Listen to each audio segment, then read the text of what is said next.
Articles a an and the. आपको आज क्या सीखना है, आर्टिकल्स क्या होते हैं।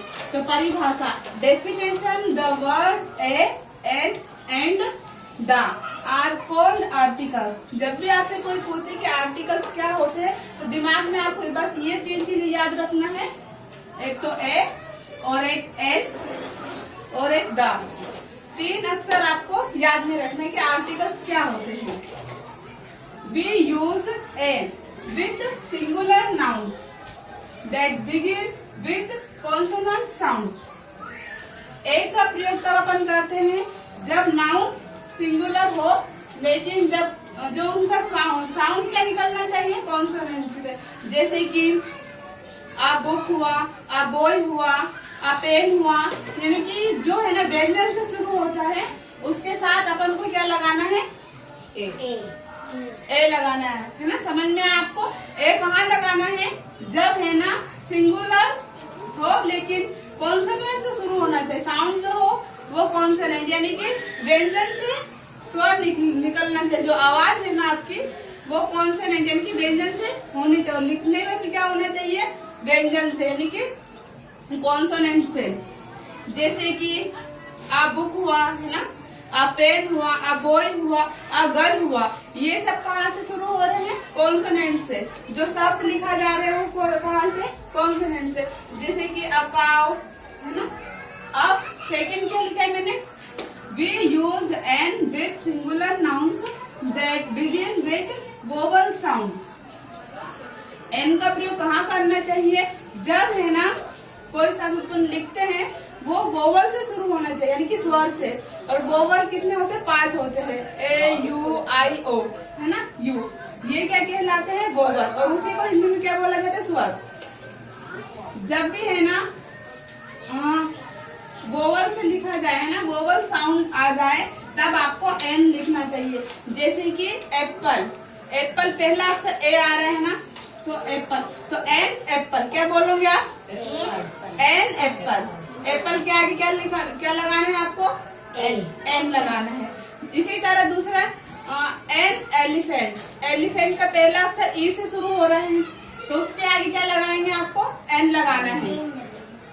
समझ में आ रहा है। We use an with singular nouns that begin with vowel sound है ना।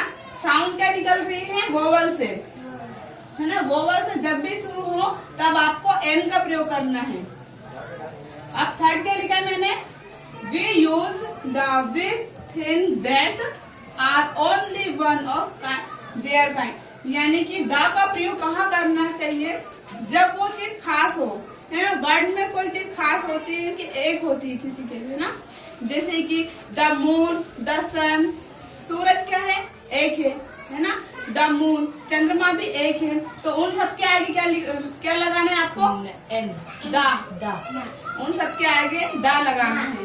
उसी तरह जैसे कि रिवर्स, नदियों के नाम पर भी क्या लगाया जाता है, द लगाया जाता है। जैसे कि द गंगा है ना, द यमुना, उन सबके आगे द का प्रयोग किया जाता है। जो है ना वर्ड में कोई चीज फेमस हो, कोई चीज खास हो, उसके आगे क्या लगाया जाता है, द लगाया जाता है।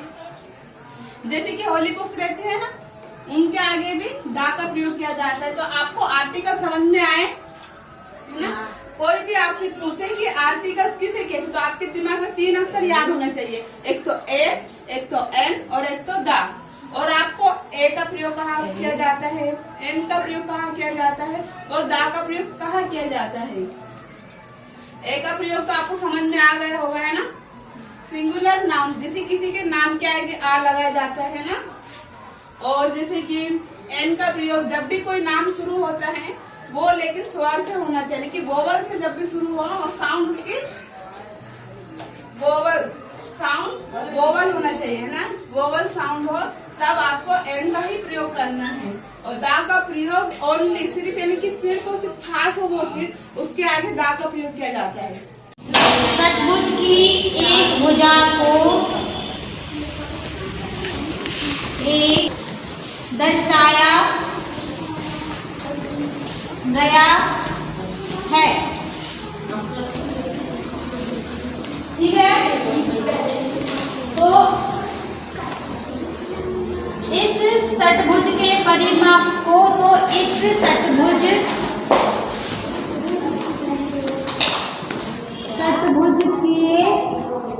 परिमाप बताया भी हमने आपको, परिमाप को व्यक्त कीजिए। परिमाप को व्यक्त कीजिए। षटकोण आपका बनेगा 1 2 3 4 5 एंड 6। षट मतलब 6, ठीक है। आप जो एक कॉलम को आपने क्या नाम दिया, L L L L L L, सबका आपने नाम दिया एल। अब आपको इसका वो बताना है हल। तो आपके पास कितना एल है, L plus L plus L plus L plus L plus L, ठीक है। क्योंकि 6 भुजाएं हैं तो एक भुजा का नाम एल होता है ना। एक भुजा मतलब एक एल, तो 6 भुजा मतलब 6 एल। तो आपका सबको प्लस कर दोगे तो क्या आ जाएगा, 6 एल। समझ में आ गया सबको।